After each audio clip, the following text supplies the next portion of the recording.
If for the reporters on the line, go ahead and press 0 to get in the question queue. We'll get started here momentarily. Thanks.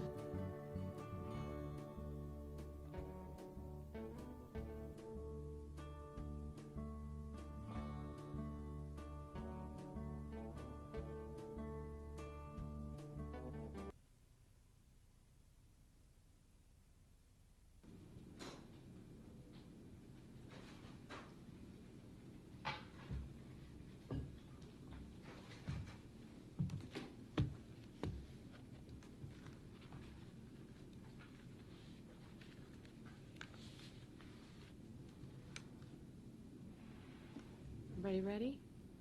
Everybody ready? Okay, all right. Good afternoon. I'm here to give another update on Oregon's fire situation. And I'm joined on the phone by the Oregon's Department of Forestry Fire Chief Doug Graff, Oregon State Fire Marshal Mariana Ruiz Temple, Oregon National Guard General Michael Stencil, Oregon Office of Emergency Management Director Andrew Phelps, and Oregon Health Authority's Environmental Public Health Section Manager Gabriella Goldfarb. And I'm joined in person by Chris Strickler, Director of the Oregon Department of Transportation. I just want to start by saying that my teams tell me a storm event coming in today will bring welcomed moisture, both along the coast and along both the west and east slopes of the Cascades. This is a good sign. There are always challenges with a storm like this, such as winds and lightning strikes, but our firefighting teams tell me that we are very grateful for the rain. My teams also tell me that we're making significant progress on containing some of these fires, and Fire Chief Doug Graff will speak more to that in just a moment. Since my last briefing, I've seen up and close what these fires have done to our communities, to our land, to our Oregon. Yesterday, I traveled to the front line of the Beachy Creek fire, where the damage and devastation is all-encompassing and shocking. I spoke with firefighters from the Oregon Department of Forestry's San EM unit, who've been responding to fires in the canyon since Labor Day. As you can imagine, what they've experienced over the last week and a half has been intense, heartbreaking, and very difficult. Despite having only 3 engines, these firefighters ran from one call to the next, trying desperately to protect their communities. And although they wanted to quite literally work 24/7, safety is a top priority, and they needed to eat and rest. They rallied at their office in Lyons, only to be awoken a short time later to evacuate the building because it too had caught on fire. The first thought that grabbed their minds was to grab their equipment and engines so they could continue doing their jobs. And that's what they did. But the building where they've trained, worked, and bonded together as a team was ultimately destroyed by fires. I also had an opportunity to talk with the Northwest Incident Management Team's 13 incident commander and saw the team's original command post yesterday near the Gates School building. Nothing remains but the skeletal structure of its door with the windows blown out. Meeting those firefighters and learning of the heroic actions they've taken to save others during this crisis has only strengthened my resolve to make sure that Oregon has what it needs to rebuild. I was happy to see earlier this week when my request for a presidential federal disaster declaration was granted quickly. I asked the federal government to waive the normal period of review for this so we could open up those FEMA resources swiftly. One way I know this aid will help is in the form of disaster unemployment assistance for Oregonians who are newly out of work because of the fires. We are already working to implement this assistance as quickly as possible, and although it's a manual process, we anticipate being able to make DUA payments by next week. Director Phelps will give more details of how this FEMA aid package will help get Oregonians back on their feet. Our Small Business Navigator Hotline, which we set up a few months ago to help our businesses deal with the impacts of COVID-19, is now also equipped to answer questions about wildfire resources for businesses. They are available to help our small businesses navigate issues like accessing insurance, how to set up structural assessments of their businesses, SBA loans, and more. Folks can learn more at wildfire.oregon.gov or by calling 833-604-0880. I know that we have a really long road ahead, but time and time again, I am certainly in awe of the dedicated and brave people who have been doing anything and everything it takes to help their fellow Oregonians. To our firefighters, first responders, National Guard members, public servants, and to Oregonians who are helping their neighbors out during these difficult times, thank you. I want to add that in talking with the incident management team yesterday, they all went out of their way to say that the real heroes of the Beachy Creek fire in terms of protecting lives and saving structures were the local community members, the majority of them volunteers who worked tirelessly to save their communities. Even amid the shockingly quick devastation that occurred last week, I heard loud and clear that at no point did their spirits falter. In fact, it is this spirit that persists among our first responders, volunteers, and so many Oregonians that continue to work on the fires, continue to care for evacuees, and continue to rebuild our state. With that, I'll turn it over to our Fire Chief, Doug Graff. Good afternoon, Doug Graff here, Chief of Fire Protection, Department of Forestry. I'll speak first to current weather conditions. We do have a storm front rolling in this evening, and that'll impact current firefighting weather and activities. And then I'll close with walking through the existing fires, large fires on the landscape, and I'll speak to the ones that are off the map. We've made some great progress, so I would want to start with the fire briefing relative to where we stand across the landscape with the ones that are off the map, and I think that's important to recognize the progress we've made. So to begin, weather conditions, storm front is coming in this evening. We're expecting widespread moisture with this storm, so this is good news for Oregon, good news across the fire front, and typically during this time of year, we'll see storm fronts come from the southwest, and a lot of the moisture is captured on the coast range. This particular one is more of a southerly flow. So interestingly enough, a good portion of the moisture will be falling on the west slope of the Cascades. And if I could strip that out, that's exactly where I would ask for it. So we're looking at close to half of an inch to an inch on the west slope of the Cascades. On the coast range, less than that, quarter inch. But fires, as I'll detail later, looking really good on the coast range. So that moisture is going to help us out. The moisture is also should be hitting on the east slope of the Cascade, where we have a number. So it should be very favorable relative to putting us in good position for days coming relative to firefighting. Some of the challenges that the storm will bring, however, is we do expect lightning starting later this evening and tomorrow. We also expect, like typical with any storm front, the winds called frontal winds that come with these storm fronts. So if the moisture doesn't come to the fires first, the winds will, and that could be problematic, pushing and testing any containment lines that we have established. So certainly I'm concerned in particular on fires on the east side, Bratton, 242, Thielson at the top of the mountain, north of Crater Lake, and then again on the east side of the Lion's Head fire. So be watching those winds. The other challenge with that storm front, with an inch or half an inch of rain, we would expect some debris flows.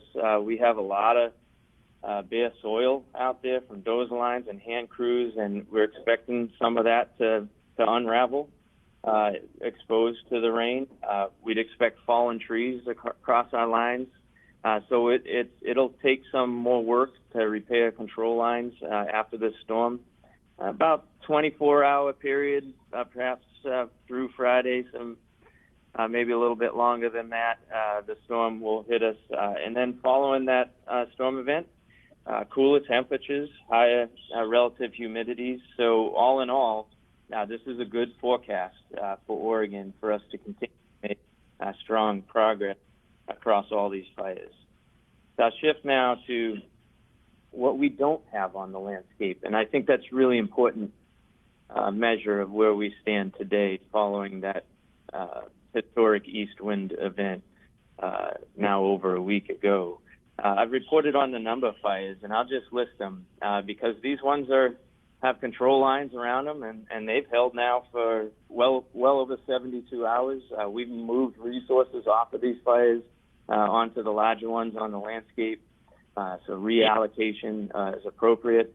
So on the coast, the Echo Mountain fire out of Tillamook, that's looking really good, so I'd call that one off the map. Pike Road, where we evacuated Bay City, that's off the map. North Bank Road fire, south of Coos Bay, off the map. All those great success. Almeda fire in between Ashland and Medford, again, holding control lines for over 72 hours. Feeling really confident there, so off the map. Then in and around Portland, to the west, we had the power line fire out of Gaston, and then we had the Chehalem fire out of Newburgh. Both of those off the map. To the east of Portland and Clackamas County, North Cascade Complex, that's around 2,000 acres. That was a number of about 5 fires, 100% lined, once again, held for 72 hours. These are off the map. So now we can focus on the remaining 10 large fires on the landscape, and I'll detail these as we walk around the state. And the first grouping of fires is east of Clackamas County, Marion County. We know these well now, so this is the three fire that the governor detailed. It's sitting at 190,000 acres, 20%. That's an outstanding number, 20% containment there. Lion's Head, probably 190,000 acres, 10% contained. And then the Riverside fire, 137 acres at 6% contained. Combined, these fires are, over 500,000 acres of burned on the landscape. What we've done to date with the opportunities with weather in our recent past, we've got control lines from east Estacada running east up the mountain on the north side of the Riverside fire, and then we've connected Estacada to Lyons. That's over 120 miles of control lines established between those towns. From Lyons east, so the southern half of Beachy and Lion's Head, established control lines up and around the crest of the Cascades into Warm Springs. We'll continue to wrap that fire all the way back to the crest. That stretch is, close to 150 miles of control lines. There's still some tightening up of those control lines that need to happen, deep and steep canyons where we're connecting those lines with hand crews. We've got the resources pouring in from the nation to assist with these, and that is an absolute incredible amount of work in just a short time. Really proud of the folks on the line for what they've been able to accomplish there. Moving south to the Holiday Farm fire, that's 170,000 acres, 10% contained. We have 260 miles of line just on that fire alone to establish.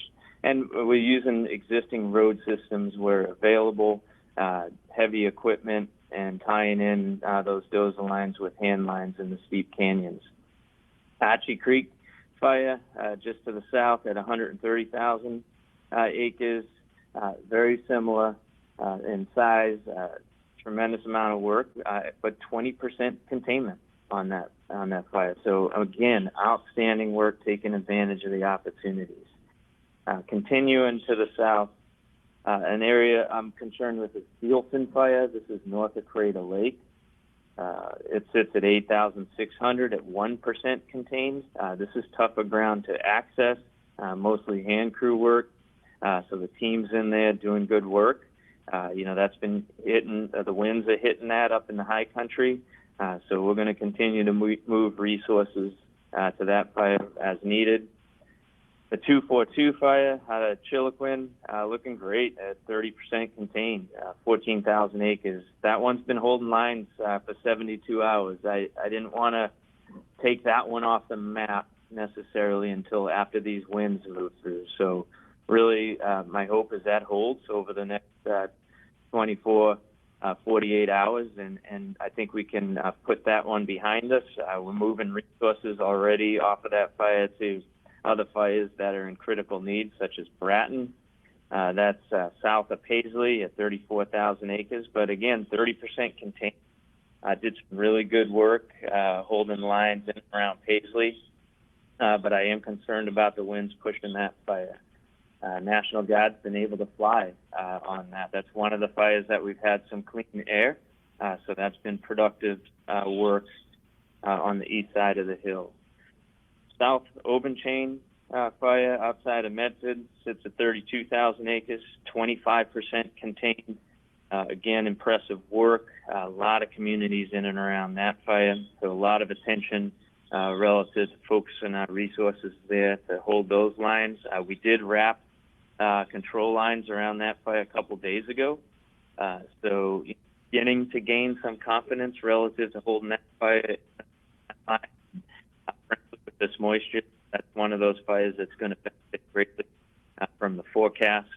The other one that will benefit greatly from the weather forecast is Splata fire. This fire pushed up into the Illinois Valley, southwest of Medford. This is fire in California. We have about 30,000 acres burning in Oregon, 10% contained. So I think the bottom line, folks, 10 large fires remain on the landscape. We've taken 7 of them off our plates and reallocated critical resources to the right place. I could not be prouder than what we've done in this short amount of time, and teamwork has been absolutely extraordinary. And you'll hear from some other partners here in this end of report now. Kevin Brown. Thank you, Chief Graf. Fire Marshal Mariano Ruiz Temple, are you available? I am. Thank you, Governor. And I would echo my colleague, Chief Graf, and he provided a very good update on the state of the state. In terms of the Oregon Fire Service, I would just mention that the fires are in a position where we feel comfortable in returning back to their districts the fire protection. And so over the course of the weekend, you could expect to see the Office of State Fire Marshal mutual aid resources demobilizing off of the Holiday Farm Fire, the Bratton Fire, and the Archie Fire. And that really puts us in a good place on those fires that we feel that the local mutual aid, the local counties have what's necessary in terms of where those fires are currently on the landscape. Good containment work there. The one fire that we continue to have our Oregon Fire Mutual Aid resources on is going to be the Slater. We do expect that it will receive some rain, as Chief Graf indicated. But that really is, in terms of structural protection, our primary focus probably throughout the weekend and the week.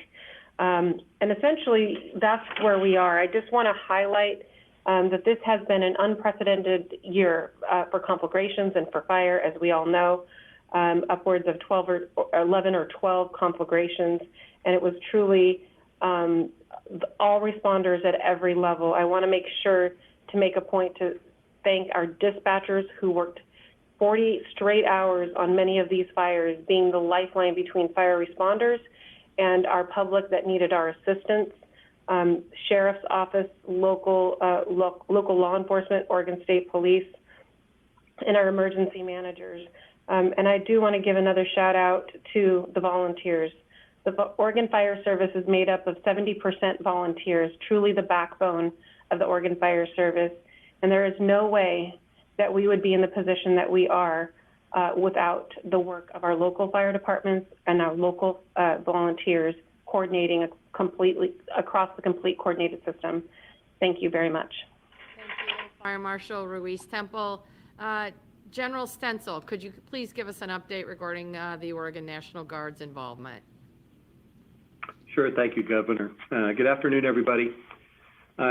As of last night, the National Guard had 1,261 guardsmen on status, and we expect that number to grow by more than 50 over the next 2 days.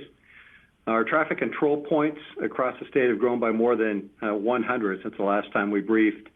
Right now, we have approximately 336 service members manning 63 traffic control points across 7 counties. We expect to be standing up 10 more traffic control points today in Lake County as well. On the aviation front, we continue to have 2 HA-60 Blackhawks in support of the Breton fire down in Lakeview. We're transferring 2 more aircraft, 1 out of Aurora and 1 out of Hillsborough, to support that effort as well. That will leave 1 HA-60 remaining in Aurora, awaiting mission assignment once the weather lifts for the Northwest. With regard to ground firefighting support, our 3 teams on the 242, Echo Mountain, and Archery Creek fires continue to do great work. Ongoing repositioning discussions with ODF as they continue to make progress, as Mr. Graff mentioned earlier this morning. So we may see them moving over the next few days. Altogether, we've got 625 folks, more than 625 actually, engaged in this effort. Our folks in National Guard Response Task Force 4 and 5 started training down at Camp Riley on the Oregon coast the other day. They're doing that on federal dollars that were supported by Senator Merkley, and they're on schedule to depart for fires on September 22nd on state active duty, and it's yet to be determined where they're going to be located. Lastly, our 12-person fatality search and recovery team continues to assist with mortuary affairs down in Albany. But on the good news side, they're looking to stand down here on 23 September. And that concludes my report.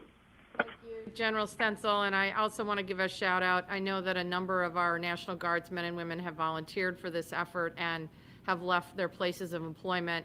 Really appreciate their employers allowing them to serve their state in such a critical way at such an essential time for our state. So thank you to our employers. Director Phelps. Thank you, Governor. I want to begin by thanking, as has been done previously, but it just can't be said enough, the frontline workers who are continuing to battle these fires, support mass care, sheltering and feeding operations, our federal partners, our local partners, our 911 operators, and especially our firefighters. I'm absolutely humbled and inspired by the work they're doing within their communities and throughout the state. We're lucky here in Oregon to have those folks watching out for us. I do want to remind folks that this continues to be a life safety operation, remind Oregonians to heed evacuation notices. We still have thousands of Oregonians under some level of evacuation notice. Many have still not been able to return to their homes. If you live in a place that's been evacuated or under level 3 evacuation notice, stay away. We've seen many reports of hazard trees continuing to fall. And as the governor mentioned, we know that we've got some severe weather headed into those burn areas later today and tomorrow, which could create additional hazardous conditions. Wherever you are in Oregon, make sure you're weather aware. Weather Service forecast offices throughout the state have forecasted flash flood watches for many areas. So please be cognizant of that, stay alert, and stay informed. I want to touch right now on the fatality number that's been confirmed by the Oregon State Medical Examiner's Office. That number remains at 8. We will be deliberate with releasing new fatality numbers. This is a slow process. There are thousands and thousands of home sites that need to be assessed and inspected and searched. We want to make sure that we're as deliberate as possible to bring closure to Oregonians who lost their homes or lost loved ones. We still have fire in many of the areas where we've lost homes, and responder safety is of paramount concern to us. We're continuing to build that statewide picture and leverage multiple sources and integrate those sources into what we're considering a common operating picture. This includes structures that have been lost, those who've been reported missing or unaccounted for, and fatalities. We have multiple organizations doing boots on the ground work to conduct those search and rescue operations. I certainly want to acknowledge the federal role with the urban search and rescue teams and the work that local search and rescue teams are doing to assist with those search efforts. Again, we want to ensure that every Oregonian who is impacted by this disaster that experienced loss can also experience closure. With regards to the shelter and mass care operations, we are prepared to continue providing safe shelter for those who have been evacuated as long as that need exists. We've worked closely with our nonprofit and federal partners to ensure adequate commodities to support those operations. Last night, we had 130 Oregonians in congregate shelter environments, supporting a total of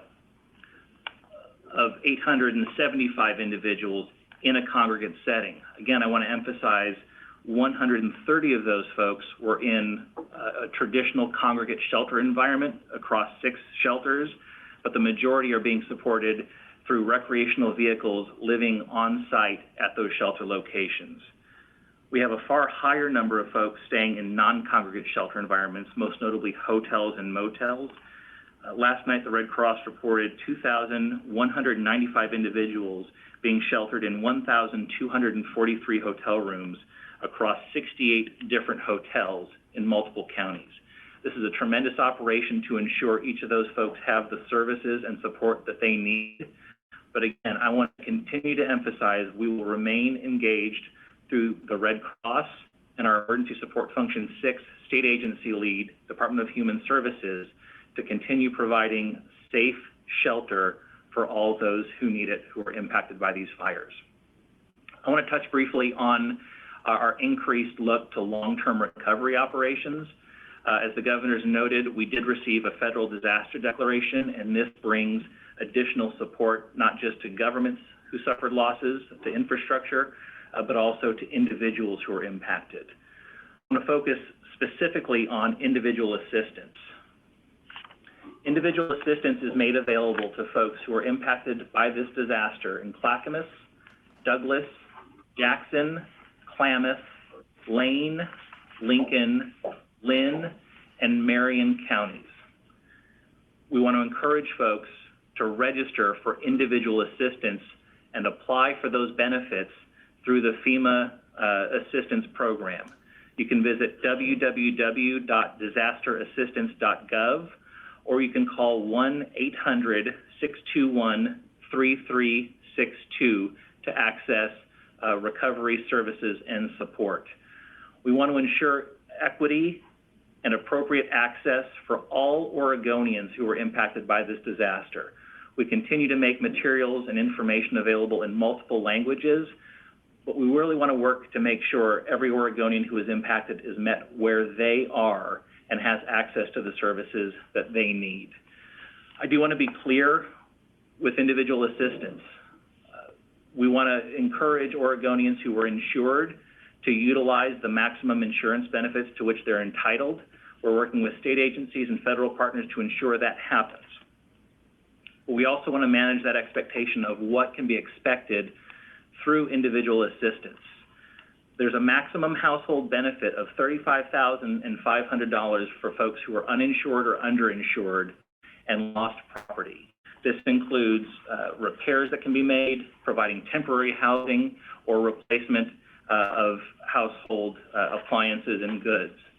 There is also a $35,500 maximum benefit for what we consider other needs assistance. This can include medical and dental expenses, repair, cleaning, or replacement of clothing, household items, and necessary special materials like computers, school books, or supplies. It also can go towards cleanup items, fuel for primary heat sources, and repairing or replacing damaged vehicles that were damaged through the disaster. This assistance can also cover funeral and burial costs. Again, we want to encourage every Oregonian who is impacted to apply for this assistance. We won't stop messaging the importance of this until we know that every Oregonian who is eligible has received the assistance that they need. Right now, we have just over 1,300 folks who have registered. We expect that number to be much, much higher than that, and FEMA is ensuring that they've got the capability to meet the need of all who are requesting assistance. I'll close simply by saying this is going to be a long-haul recovery operation. We need to make sure that infrastructure, emergency services, and the other systems that are needed to repopulate the areas of Oregon that were devastated by these fires are in place, and that we can do so in a supportive, equitable, and as quickly and safely as possible. But this is going to be a long-haul operation. We know that based on our experiences here, and we know that based on what we've seen in other parts of our country impacted by similar fires. You'll hear, I think, from Director Strickler from the Oregon Department of Transportation. That's one great example of the multiple state agencies that have come together to respond to what's really been a pretty dark couple of days here for the state of Oregon. I want to thank Director Strickler and all of the state agencies for their continued partnership and just remind Oregonians we're in this for the long haul. Thank you, Governor. Thank you, Director Phelps. Gabriella Goldfarb from the Oregon Health Authority Environmental Health Public Health Manager.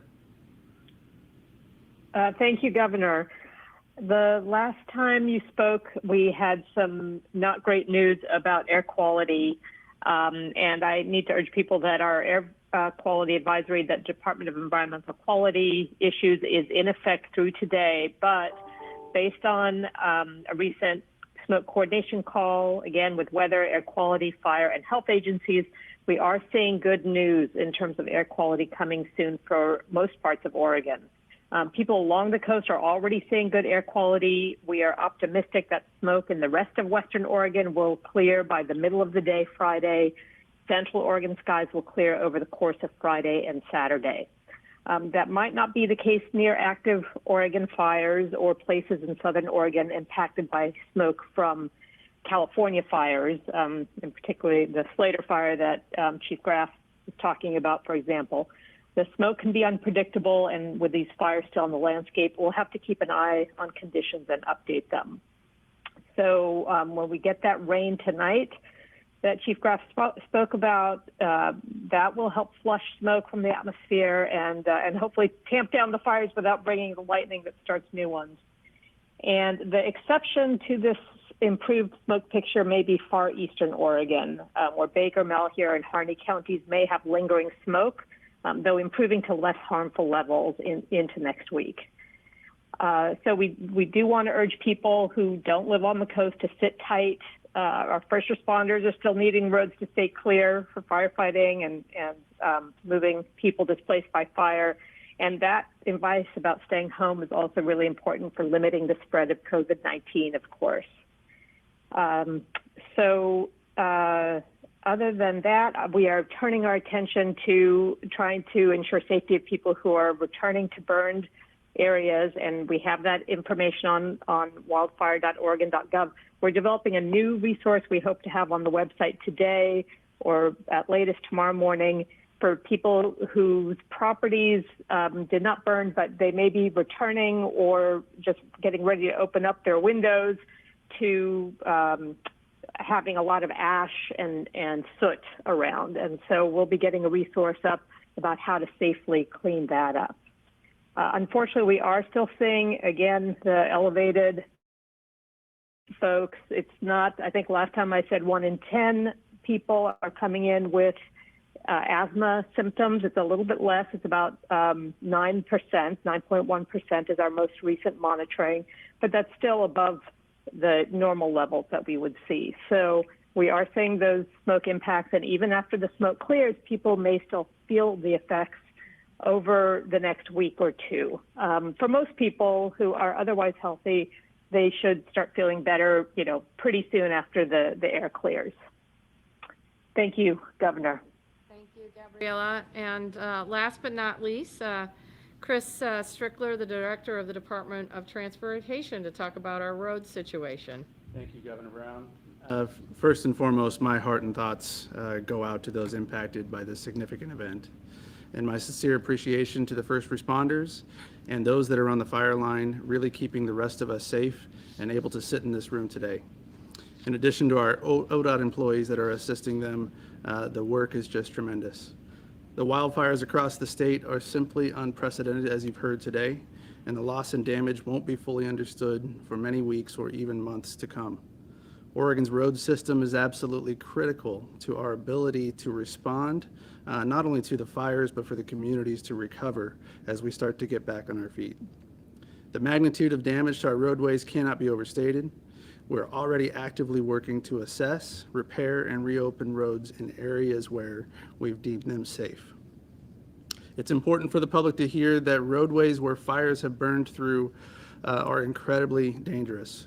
Our first priority is to keep our people, our first responders, and our contractors safe.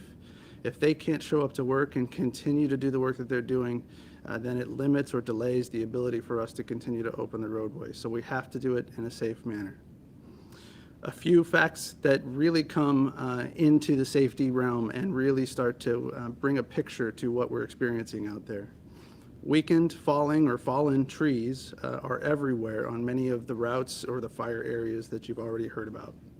Rocks the size of hoods of cars are actually falling onto the roadways at this point, and we've heard reports that that's not just 1 or 2, but it's several. Many of our slopes are actively moving. You can imagine when the root system and brush system has burned away, the ability for those to hold back the rocks in the unstable slopes is diminished greatly. Steep canyons and rock chutes and lots of burned land that is up steep slopes will continue to be a hazard for some time. Our anticipated biggest impact areas are likely to be our mountainous river canyons, Clackamas River, Santiam River, McKenzie. So think of Oregon 224, Oregon 22, and Oregon 126. Oregon 138 east of Roseburg up the North Umpqua has similar concerns, but we are hearing good news about that area already, and so we're optimistic there. I have to mention that with the coming rain and snow in the winter, while it is great for the fire season, we do need to continue to prepare for post-fire season and what that means to those unstable slopes. The public can expect to have more landslides, more impacts, and more continued fallout from these activities as soon as the moisture saturates the ground. It's important that the public is aware.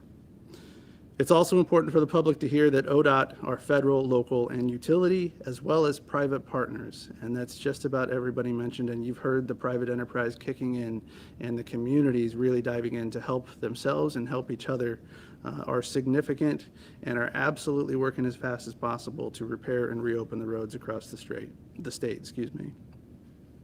Specifically, we have members of our team, the ODOT team, that many of them reported to work when the fires began Sunday, Monday, over a week ago. Some of them went home for a short rest and found that they did not have a home to go to. They reported back to work the next day and have been working ever since. Again, I can't overstate the significance and the impact of the system impacts. As we look to the long-term recovery and reopening of roads across the state, and know that it may be many months or even a year before some of the roads are back to pre-fire conditions. So how are we managing the reopening of those roads? We're looking at a 4-level system, level A through D. Level A is roads closed completely. Even we aren't going in there in order to assess because it's too dangerous. Level B, roads will be open to critical services only, including emergency responders, search and rescue, utility companies, ODOT personnel. Level C is a partial opening, access for property owners and those that need, and I emphasize need, to get through. Flaggers and pilot cars and lane closures will be part of that equation. And then level D is a full opening, open to through traffic, but is still ongoing repairs with single lane closures, et cetera, over the next year. I'll share some of the specifics that we are seeing across the state right now. As of 10 a.m. today, we have over 240 miles of highways that are currently closed because of the fires.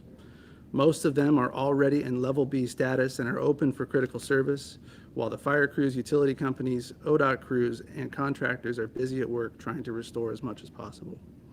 Specific in the Riverside fire vicinity, yesterday we were able to open Highway 211 from Malala to Estacada, but Highway 224 is still closed. We have over 20 miles of that area still closed in level B status right now. The San Diego Fire Complex, Highway 22, we have roughly 60 miles closed at this point, and that encompasses the communities of Gates, Mill City, and Detroit, to name a few. Our hope is over the next few days to possibly get to level C access for some of the area on 22, and that would be for the communities of Gates and Mill City. We do not anticipate that coming anytime soon for the community of Detroit and beyond to the east. The Holiday Farm fire location, Highway 126, we have 30 miles of that section closed. Our crews and contractors are on the ground at this point, right now removing hazards to get the road partially open for those communities that need to get back in and get us to level C, but we are not at that point yet. The fires east of Roseburg, the two fires have Highway 138 closed for 50 miles starting at milepost 23. We continue to make good progress in this area and expect to see partial openings, hopefully even this week. But again, they'll only be open if we can do so safely. Those are just a few of the highlights, and there are other wildfire impacts in other places of the state and road closures that are going to be changing daily. We encourage you to check TripCheck for the latest information. That is tripcheck.com. And we also have additional resources there that explain what's going on in each of the canyons that I just mentioned. In closing, I ask for your patience as we continue to work through and get these routes open as soon as we can. I want to reemphasize that if you don't have a need to be there, please don't. The safety of your fellow Oregonians depends on that. We will get them open just as quickly as possible, and we have a commitment to continue to communicate, especially through our web resource, so that you have up-to-date information. Thank you. Thank you, Director Strickler. Charles, I think we're ready for questions at this point. Thanks. Our first question is from Wright Gazaway with K2. Go ahead, Wright. Thank you very much. My questions are for the state fire marshal. Yesterday, they said in Clackamas County the plan was to demobilize those units over there on the smaller fires. If you could just confirm that that did happen, and then the second part, if you could just clarify for people what exactly the demobilization means, and just make sure people understand that that doesn't mean no firefighters will be out there. Yes, great question. Thank you. My understanding is that we are demobilizing off the Cascades or North Cascades complex. That should be done by the end of the day. I could seek more clarification, but last I heard that was our plan for the day. What essentially that means is the Office of State Fire Marshal does not have fire engines or firefighters that work for our office, but what we do administer is the Oregon Fire Mutual Aid System that is essentially made up of the Oregon Fire Service.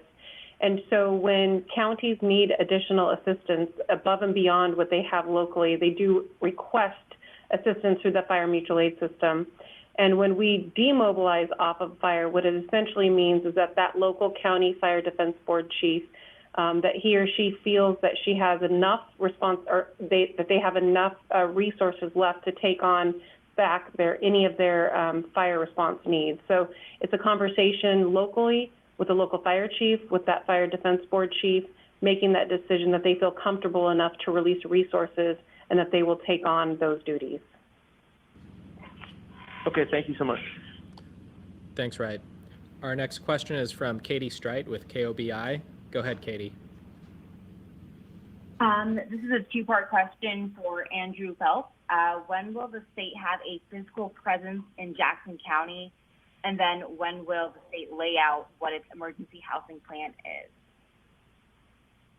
Thanks for that question, Katie. So the state already is very active Down south in Jackson County, we've had liaisons deployed to the county emergency coordination center or emergency operations center with the county.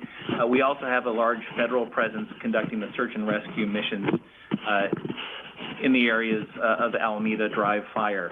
As far as the state's housing recovery strategy, per the state's disaster recovery plan, we are convening the Disaster Housing Task Force, which will be a joint operation with FEMA, with my office, and with Oregon Housing and Community Services to look at those intermediate and long-term housing needs. And we'll provide much more details on that once we get past this immediate mass care shelter operation. When is the layout for the distribution for the FEMA aid that Oregon's received, the federal aid? So there's a couple of different categories of FEMA aid that's come to Oregon, 3 categories really. There's that direct federal assistance, and those are the actual individuals and people that you see working on the ground doing the search and rescue mission, through the Army Corps of Engineers assisting with debris removal planning. The second category of aid is public assistance, and those are dollars earmarked for the state and local governments and tribal governments that were impacted to repair and replace damaged infrastructure, roadways, communications infrastructure, bridges, et cetera. The third piece is that individual assistance program, and that's really where I need everyone's help encouraging Oregonians to apply for that assistance.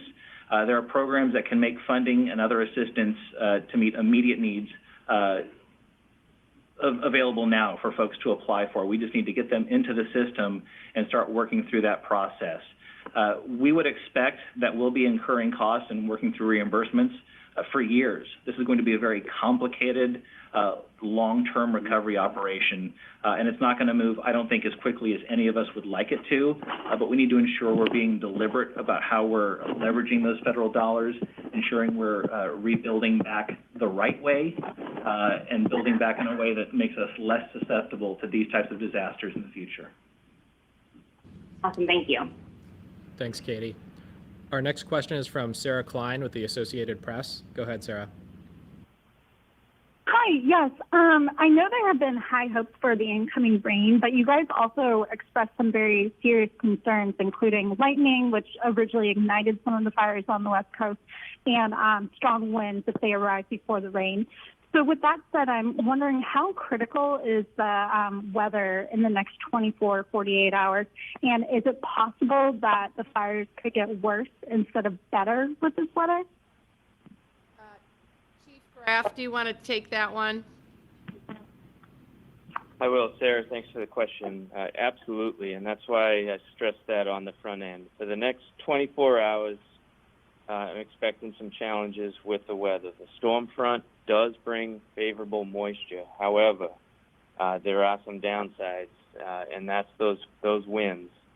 And it depends on how those winds land. If it comes in front of that storm front before the rains hit us, then it's going to push containment lines where we have them established. And I highlighted a few of those fires that concerns me, particularly Bratton, Thielson up in the high country, Bratton out of Paisley, and then the east side of Lions Head, where we've got where those are exposed.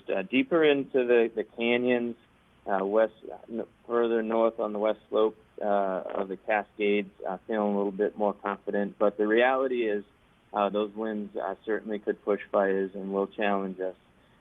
Hopefully those rains come abruptly after those winds to really put a cap on any significant fire behavior.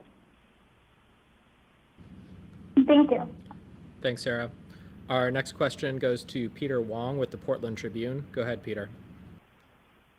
Hi, this question's for the governor.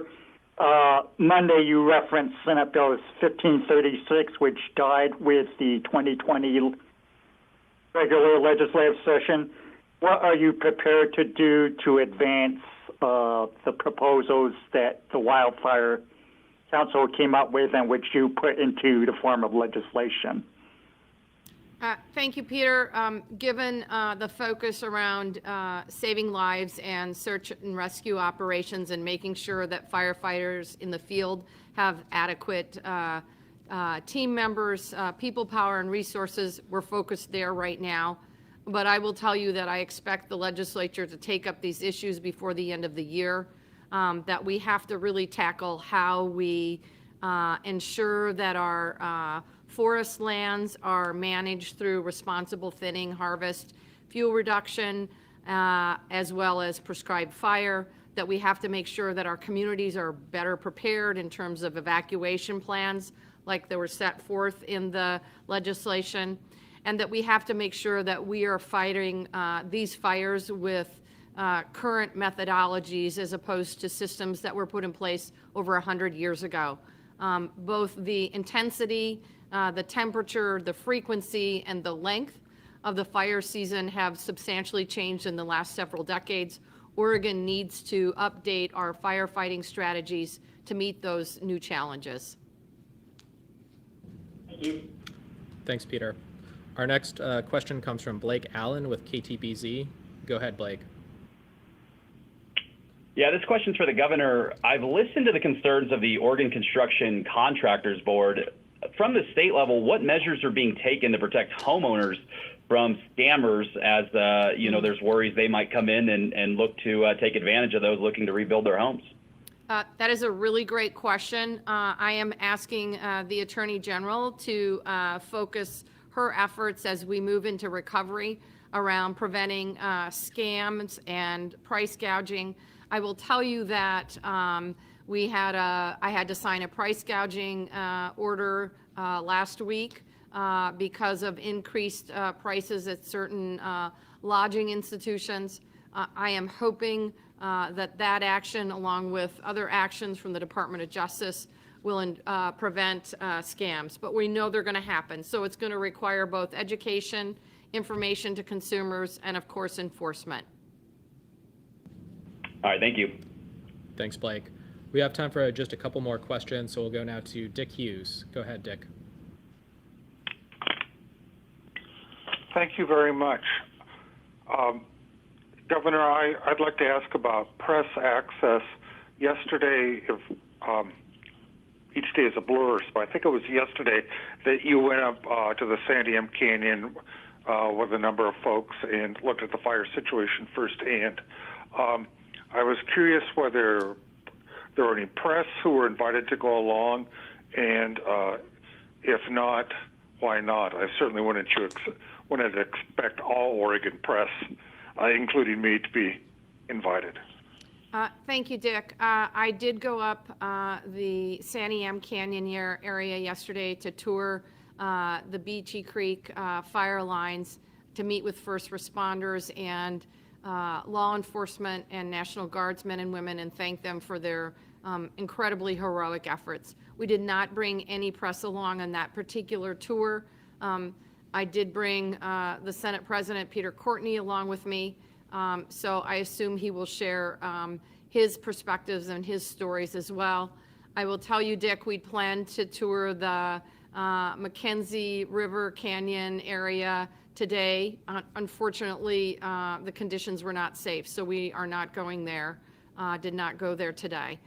Look, I think it's really important that press have an accurate sense of what's happening on the ground. The press has been critically important for us in terms of getting our messaging out to Oregonians about evacuation levels, the situations regarding the fire. We'll continue to bring the press on as it is safe to do so. Thanks, Dick. Thank you. Last question in the queue today is Lachey Wesley with K2. Go ahead, Lachey. Thank you. Around the press conference and 13 new fires were caused by downed power lines. Why wasn't there coordination between the state utility company to shut off power before the windstorm? So there have been obviously some reports, and I saw it with my eyes yesterday, about that at least some of these fires or parts of the fires in the state were caused by down electrical lines. In the coming days, in the coming weeks, there will be thorough investigations to determine the exact cause of these fires, including any role that downed power lines may have played. as well as any responsibility that utilities may bear. I believe I mentioned last week that Portland General Electric, for example, was proactive in terms of shutting off power to their customers on Mount Hood. There are going to be roles for the Public Utility Commission and the legislature in ensuring that we have sufficient fire safety policies in place in the future to evaluate the changing risks for both investor and consumer-owned utilities. And I expect the legislature to be examining those issues in the months and weeks ahead. Thank you. All right. Thank you. Thank you, Charles. Thanks, everybody.